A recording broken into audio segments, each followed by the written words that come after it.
రామారావు గారు.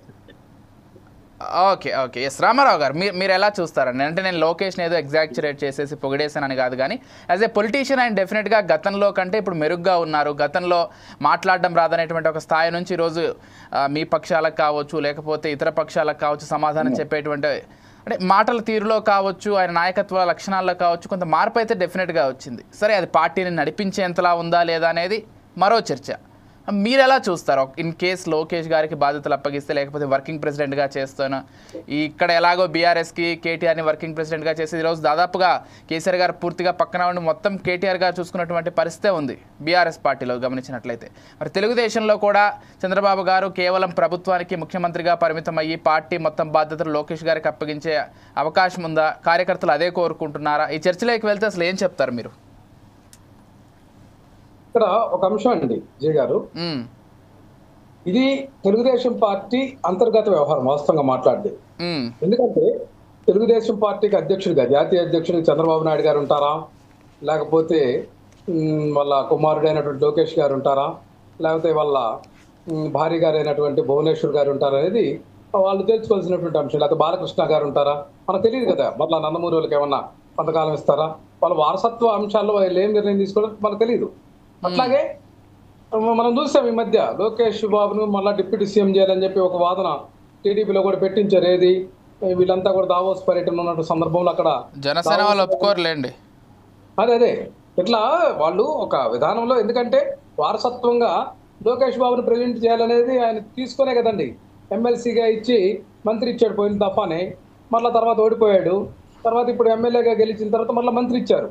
అంటే నా వారసుడు లోకేష్ అనేది ప్రజలకు అర్థమయ్యేటట్లుగా వాళ్ళు ముందుగానే మనకు ఒక మెసేజ్ అయితే ప్రజలకు ఇచ్చినటువంటి పరిస్థితి ఉంది. ఇది ప్రజలు ఎలా రిసీవ్ చేసుకుంటారో చూడాలి. ఎందుకంటే ఈ యొక్క ఆంధ్రప్రదేశ్లో ఈ వారసత్వ రాజకీయాలను ఎట్లా తీసుకుంటారనేది కూడా మనం చూడాలి. ఎందుకంటే గతంలో ఎన్టీ రామారావు గారు చేశారు, తర్వాత దాన్ని తెలుగుదేశం పార్టీ తరఫున అయిన చంద్రబాబు నాయుడు గారు వాళ్ళ అల్లుడు గారు తీసుకున్న తర్వాత మళ్ళా ఆయన తర్వాత నా కుమారుడు లోకేష్కి ఇస్తానంటున్నాడు. తర్వాత దేవాంష్కి ఇవ్వాలి కదండి.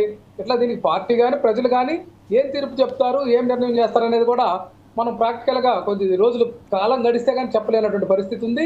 ఏదేమైనా కూడా ఇది మంచి పద్ధతి కాదండి. ఎందుకంటే తండ్రి ముఖ్యమంత్రిగా ఉన్నప్పుడు కుమారుడి వల్ల మంత్రి అనేది ఇది చాలా ఇబ్బందికరమైనటువంటి అంశం కదండి.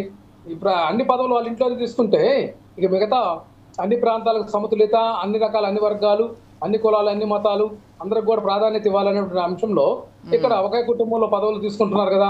పవన్ కళ్యాణ్ గారు కూడా అదే తప్పు చేస్తున్నారు. వారసత్వ రాజకీయాలకు మేము వ్యతిరేకం అని చెప్పి మరలా వాళ్ళ అన్న నాగబాబు గారిని ఎమ్మెల్సీ చేశారు, మంత్రి చేయాలని కూడా ప్రయత్నం చేస్తున్నారు కదండి. మరి అట్లాంటే వైఎస్ఆర్ గారు ఉన్నప్పుడు జగన్మోహన్ రెడ్డి గారు ఎంపీ అయ్యారు కదా. ఎంపీ అయ్యారండి, మంత్రి కాలేదు. ప్రభుత్వం ఎక్కడ జోక్యం చేసుకోలేదు. ఇక్కడ డిఫరెంట్ ఉంది. లోకేష్ బాబు కూడా మంత్రి పంపమన్నాడు, ఎవరికి అభ్యంతరం లేదు. అట్లాగే నాగబాబు గారిని కూడా ఢిల్లీకి ఎంపీగా పంపమన్నాడు, ఎవరికి అభ్యంతరం ఉండదు అక్కడ. అంటే అక్కడ మొత్తం రాష్ట్రం తరఫున ప్రాతినిధ్యం వహించవచ్చు. ఇక్కడ ప్రభుత్వంలో మంత్రిగా ఉండేదానికి ఎంపీగా ఉండేదానికి చాలా వ్యత్యాసం ఉందండి. ఇక్కడ వీళ్ళ పనులు ఢిల్లీలో చక్క పెట్టుకోవడానికి అసిస్టెన్స్ తీసుకోవచ్చు. అసలు ప్రభుత్వంలోనే డైరెక్ట్ గా పెట్టుకునేటటువంటి విధానం వీళ్ళ ద్వారానే మనకు ప్రస్ఫుటం అవుతా ఉంది. అంటే ఇప్పుడు పక్క రాష్ట్రంలో మీకు బాగా ఆప్తులైనటువంటి కేసీఆర్ గారి పార్టీలో ఏమో కొడుకు మంత్రిగా ఉంటారు, అల్లుడు మంత్రిగా ఉంటారు, కూతురికి ఎమ్మెల్సీ ఇస్తారు. మా రాష్ట్రంలో లేని రాష్ట్రంలో వాళ్ళకి మాత్రం ఎందుకండి ఇన్ని కండిషన్స్? అసలు అట్లా కాదండి, పక్క రాష్ట్రంలో చేసింది పొరపాటే. అసలు మాకే సంబంధం. మీరు అది ఒప్పుకుంటే ఓకే, అప్రిషియేట్. ఎగ్జాంపుల్ చెప్తున్నాను అంతే. నేను మిమ్మల్ని ఖచ్చితంగా అది ఎవరు సమర్థించకూడదు. తమిళనాడులో కూడా అంటే అనేక ఎగ్జాంపుల్స్ ఉన్నాయి, బాగా అర్థం అవడానికి మన ప్రేక్షకులకి. తెలంగాణ ఒకటండి, మన యొక్క ఆంధ్రప్రదేశ్ సంబంధించి మన ప్రాంతానికి సంబంధించి ఇదే మొట్టమొదటిసారిగా మనకు కనిపిస్తున్నటువంటి విచిత్ర వైఖరి 2014-19 జరిగింది, మళ్ళీ ఇప్పుడు జరుగుతుంది. తండ్రి కొడుకులు ఒకే మంత్రివర్గంలో. ఎగ్జాంపుల్ చెప్తాం, నరసింహారావు గారు అక్కడ ప్రధానమంత్రిగా ఉంటే వాళ్ళ అబ్బాయి ఇక్కడ మంత్రిగా ఉన్నారండి. తప్పే ఉందండి, ప్రధానమంత్రి కేంద్ర మంత్రి కాలేదు. అంటే కేంద్ర కేబినెట్, రాష్ట్ర కేబినెట్ అట్లా ఉండొచ్చు, కానీ ఒకే కేబినెట్ లో ఉండకూడదు అనేది వారు చెప్తున్నారు. నేను అంటుంది అది ఒకే చోట అవసరం ఏంటండి? ఇక్కడ ఉన్నారు కదా, ఇంకా ఉన్నారు. ఇంకొకరు ఎవరైనా ఇచ్చే పరిస్థితి చేసుకోవచ్చు కదా. సామాజిక వర్గం అంతా కూడా మంత్రివర్గ కూర్పు అంతా సామాజిక వర్గం. అంటే రామారావు గారు స్టాలిన్ ముఖ్యమంత్రి, స్టాలిన్ కొడుకు లేదు అంటే రామారావు గారు అన్ని ఎక్కడున్నా తప్పే అంటున్నారు. లేదు అట్లా కాదు రామారావు గారు. మీరు అట్లా కాదండి, అడాల్ఫ్ హిట్లర్ అల్లం తీసుకొస్తే ఎట్లా జపాన్ లో, అది కూడా మన భూభాగంలోనే ఉందంటారు మీరు. మీరు తెలుగుదేశం వాళ్ళు వితండవాదం కాదు, నిజంగా మనస్ఫూర్తిగా ఆలోచన చేయండి. రామారావు గారు అంటే అంటే రాజశేఖర రెడ్డి గారు ముఖ్యమంత్రి కాబట్టి వాళ్ళ అబ్బాయి జగన్మోహన్ రెడ్డి ఎంపీ అయ్యాడు. బెంగళూరులో ఉండి పోతే ఇవన్నీ నడిపాడు వ్యవహారాలన్నీ. అదే కదా ఆయన మీద పెద్ద అభియోగం. రామారావు గారు సరే సరే విజయభాస్కర్ గారు ఇంటరప్ట్ అవ్వడం ఎందుకులేండి. విజయభాస్కర్ గారు ముఖ్యమంత్రి రెడ్డి చేత రాజీనామా చేయించాడు.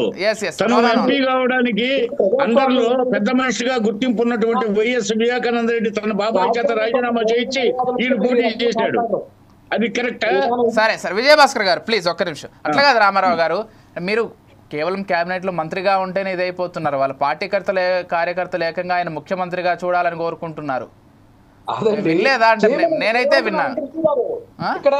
ఇక్కడ ప్రధానమంత్రి నేనేమంటున్నానంటే, చంద్రబాబు నాయుడు గారు ముఖ్యమంత్రిగా ఉంటే అదే కుటుంబంలో వ్యక్తి మంత్రి ఎందుకు? చంద్రబాబు నాయుడు గారు దిగిపోతే ముఖ్యమంత్రి ఎక్కించండి, మనమే కాదు.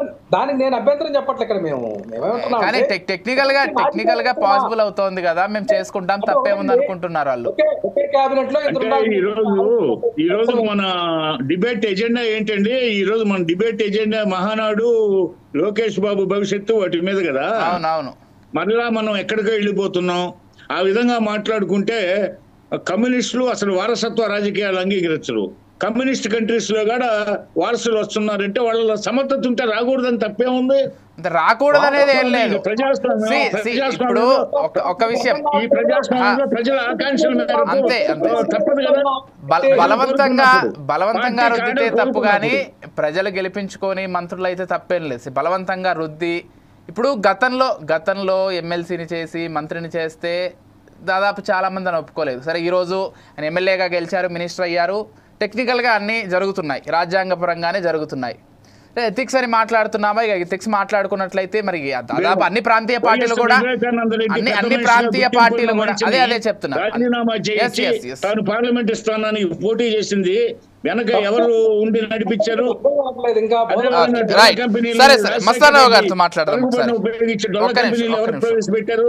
అదేవిధంగా వైఎస్ వివేకానంద రెడ్డి బాబాయిని హత్య చేయించింది ఎవరు? రాజకీయ భవిష్యత్తు లేదు అస్సలు లేదు. విజయభాస్కర్ గారు డైవర్ట్ అవుతుంది టాపిక్, అవన్నీ వద్దులేండి. డైవర్ట్ అవుతుందని ముందే గుర్తు చేసే టాపిక్.